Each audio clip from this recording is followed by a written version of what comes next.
Hello and welcome to BDTV. Usual format today, really rapid fire, 20 minutes. We're delighted to be joined by Ant Carroll, who's practice director at 20 Essex. Welcome along, Ant. Thanks for having me, Peter, and hello to anyone that's joined in to watch it live. Thanks, Ant. So 20 Essex, many of you may know, is one of the most respected chambers based out of the City of London, also with an established presence in Singapore. I understand 79 members at the moment, with hopefully three joining who are currently pupils, joining in September to move that up to 82. And Anthony, I'm really interested because you're especially interested because you're the first person on BD TV from a barrister's chambers. How has life changed for you in the last year?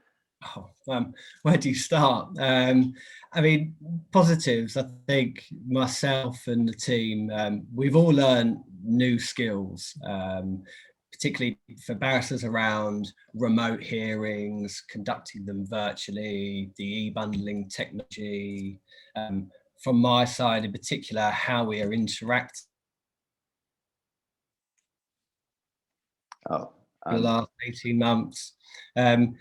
Chambers, fortunately, as a whole, the barristers have been busy. And I think that's the feeling when I speak to people across the market. That's a common theme. Contract lawyers, people in disputes have been busy at the moment. So I feel very fortunate with that.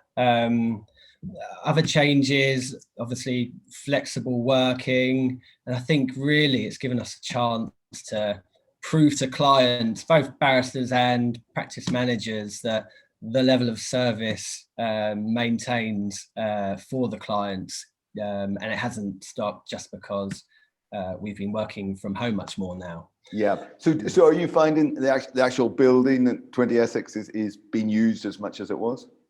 I would say because of COVID restrictions, we can't get everyone in together at the same time. And to be honest, that's something I've really missed about being in chambers. For anyone that's been in a barrister chambers before and seen the clerk's room, it really is a hub of activity where you've got the conversations with your BD team going across the room, barristers coming in just to check in. That's where kind of everyone focuses on, and you can't replicate that virtually.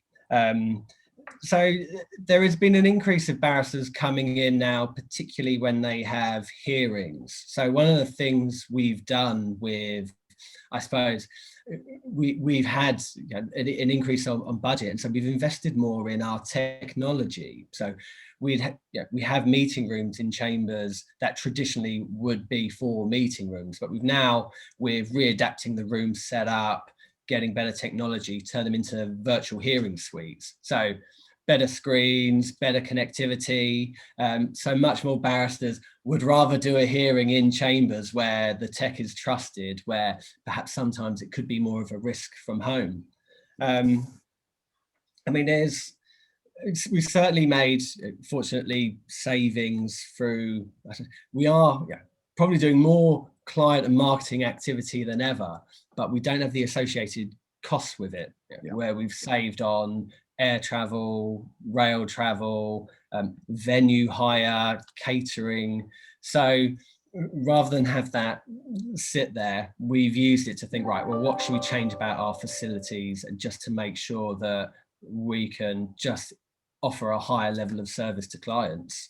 Yeah, I mean, I suppose you would have been flying backwards and forwards to the Far East before, and you would have been. Well, I'll give you an example. So we've got our office in Singapore, which is our Far East hub, and from the BD team, we're going out there a minimum of 3 to 4 times a year. So and quite a few of us would go out at once. So that's a huge saving on airfares and better carbon footprint. So we've made those savings. And then from the practice management side, we are going in more, certainly over the past 2 to 3 months. And there's been occasions now where there'll be 3 or 4 from my team around the desk. Now, in truth, a lot of that's been driven by an increase in face-to-face client activity. Now I'm finding there are much more clients that are willing to meet up in person. It's the part that I've missed the most from working from home. I'm glad lots of my clients have missed that as well. So we've seen, in truth, a return of the business lunch where people wanted to get out more. And it's so important, I think, to interact face to face, particularly when it's clients you're meeting for the first time, or you're just deepening that connection, because you don't have the limit on time frames. If you're scheduling a Zoom meeting, you're not going to want to be speaking for over an hour, where over a breakfast or a lunch, you talk more. It's an extended time, and you really allows you to build confidence in one another. Yeah. I'd say over the last week or two, there's been a slight sense of hesitation to meet up in person, and that's as numbers of COVID cases have risen.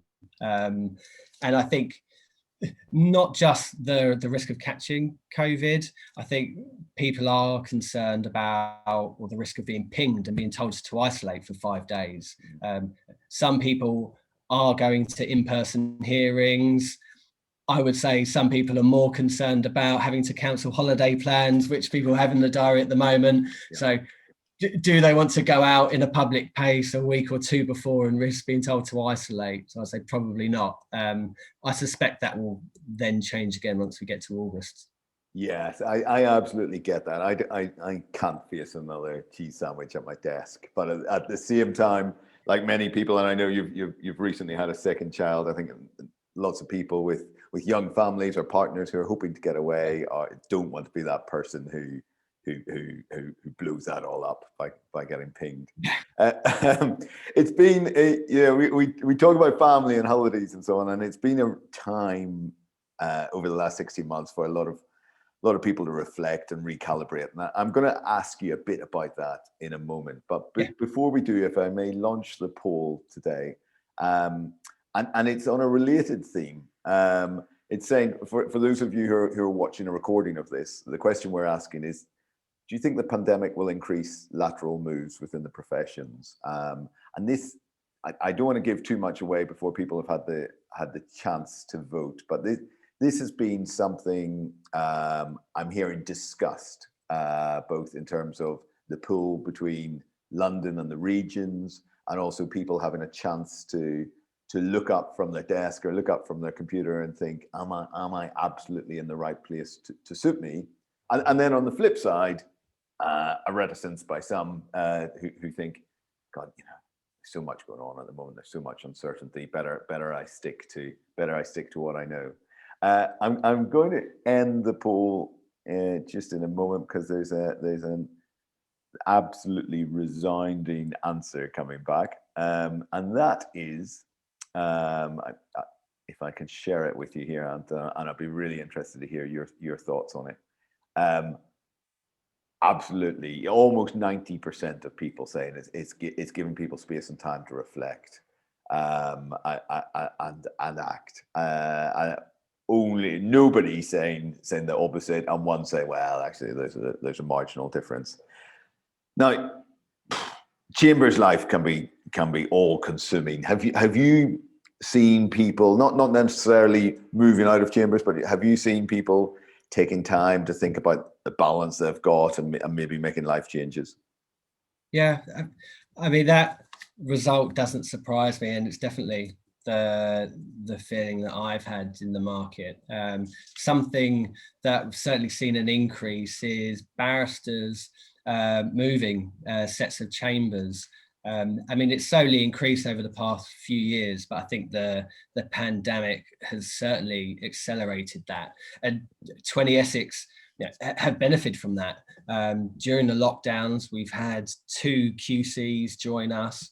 We've had 1 junior barrister join us practicing out of a Singapore office, and we've also had 3 full-time arbitrators join us. And what's driving that? Why is 20 Essex proving more attractive to them, or what's driving them away from where they were? Well, I mean, one of the QCs we recruited, Wendy Miles.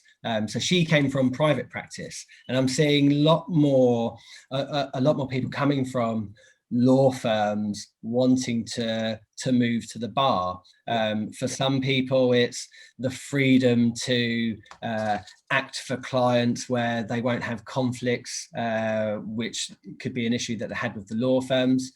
Some barristers wanting to sit more as arbitrate, or lawyers wanting to sit more as arbitrator. It's quite easier to do that from a barrister's chambers. But also, I suppose that financial freedom around being self-employed, and that's people having time to reflect, sit there and think, is my practice where I want it to be? Do I want to do anything different? The bar could be quite attractive for that. So there have been other sets that I've seen that have successfully recruited people coming across from law firms, and I think we're going to see much more of that as a trend. Yeah. And your role, just to explain to people, you started off really as a clerk in another chambers, didn't you? And it would be distinct. A lot of the people who are watching today will be leading marketing and BD teams in large law and accountancy firms. You probably this is not an absolute, but you probably get more direct client access than the majority of firms. Would that be fair? Yeah, I mean, so the role for clerks, practice managers, we are more of that kind of have that direct relationship with clients, and that's why it's important for my team and the barristers to be joined up and share knowledge, because yes, we're often the first point of call where someone is considering instructing a barrister on a case. So I mean, thinking about how we might have changed how we interact with clients, we had produced a client journey map pre-pandemic. So we looked at all of the touch points in chambers just to look at our own processes. So looking at that again with the pandemic in mind and lockdown, just to see, well, where are the interactions changing? But in truth, I find in my role and my team, we're still generally that first call for clients when they want to instruct a barrister. So it's good to continue that interaction with them. Okay. So even though there's a lot more happening in terms of digital and content and so on, they're still coming through a phone call or an email through them. It has been that initial one, and there's certainly more direct contact between barrister and client. And in truth, that's something I've been encouraging barristers for years, just because it makes them much more user friendly, and certainly the tech driver has increased that. And so really, after a lot of time, initial contact, barristers and clients will be speaking much more. I suppose interactions that I've missed with clients, I'll give you an example where normally people would come into chambers for a meeting to see the barristers, and so I would try to go out and greet clients before, have a 5-minute chat, and that's something that I've missed now, and it's not quite the same. I haven't tried to replicate that over Zoom to try and find the link and log in quickly to say a quick hello and then leave. So, but what it has meant is be much more structured and frequent in how I'm keeping in contact with clients, because you aren't seeing them come into the building. I mean, it's rare, only on rare occasions are clients coming into the building, say for virtual hearings where barristers want the legal team all together. Also, there are less hearings going on at court, so you're missing out on those interactions. And one of the obvious ones is events, whether we were hosting them in the building or hosting them externally. We're not having those touch points with clients as much. I've seen you do pretty good stuff though online in terms of creating discussions between a couple of the barristers and round tables around specific subjects to bring some of that intimacy in and back into it. But it's not quite the same. It's not quite the same. I mean, we've been just going through kind of ensuring that we're having more structured meetings with clients, actually, particularly our key clients. Now, it's always been important to make sure that we are in touch with clients, just to see if there are any changes in their preferences and what service they want. And with such a disruption as COVID, inevitably, people do want something different from Chambers. So we've made sure that people aren't being missed, and also been training my own team as to how they can go about the types of questions you would ask and the preparation for more formal meetings. And I have been finding the discussions I am having with clients have changed quite a lot more on the operational focus. And when we talk about the move to or flexible working going forward, I'm asking clients, what are they doing? They're asking me, and what are Barristers Chambers doing? This is all new to us. And so that's a good opportunity to understand your clients' businesses much more. Discussions around flexible working, diversity is a big one we're speaking about. So climate change and ESG. And I'm finding there are more of those discussions now that I'm having with clients than before. Yeah, I suppose that makes sense. I don't often see it as a massive positive, but I suppose COVID at least has put us all in the same boat together in terms of what we're going through and what we're trying to navigate together. So, it's good that it's opening up those discussions. And how have things been for you personally then? How has your life changed? Well, I mean, so family-wise, I've got a 4.5-year-old son and an 8-month-old daughter, and I've had so much more time with them now. The bond's got much stronger, and to be honest, I don't think I'll ever get this type of quality time with them again. I certainly hope I wouldn't get it due to a global pandemic, but it's definitely something I've taken away as a positive for us. And then when I'm not in Chambers or being a dad, I'm also the front man in a heavy metal band. Right. So we haven't performed for over 18 months now, and that's something I've really missed. But we've got our first gig next month towards the end of August, so I can't wait to be on stage again. Do you want to plug it? This can be our first plug of a heavy metal gig on BDTV. I'll do that for people interested. The band's called TRC. We're playing, I think it's the New Cross Inn in Brixton. I will you can catch me on Instagram. Okay, that's enough. Okay, and I'm conscious of time marching on. It'll be really interesting to see the cross section between people who lead marketing and BD in the professions and heavy metalers. So let me know if that drives the biggest crowd you've ever had. I'll let you know. So, you probably already answered the last question then, and it's just something we ask everyone who's on. Is there one thing you've really missed apart from that release on stage? Apart from the band, the travel, particularly international travel, I've missed. It's probably part of the job, the role I enjoy the most, going around meeting people in different jurisdictions, different cultures, and I'm looking forward to be able to do that again. That's really interesting. I'm hearing that from others, the fun and the buzz of the travel, but also even just the commute and having that time and space to think about different things and work differently.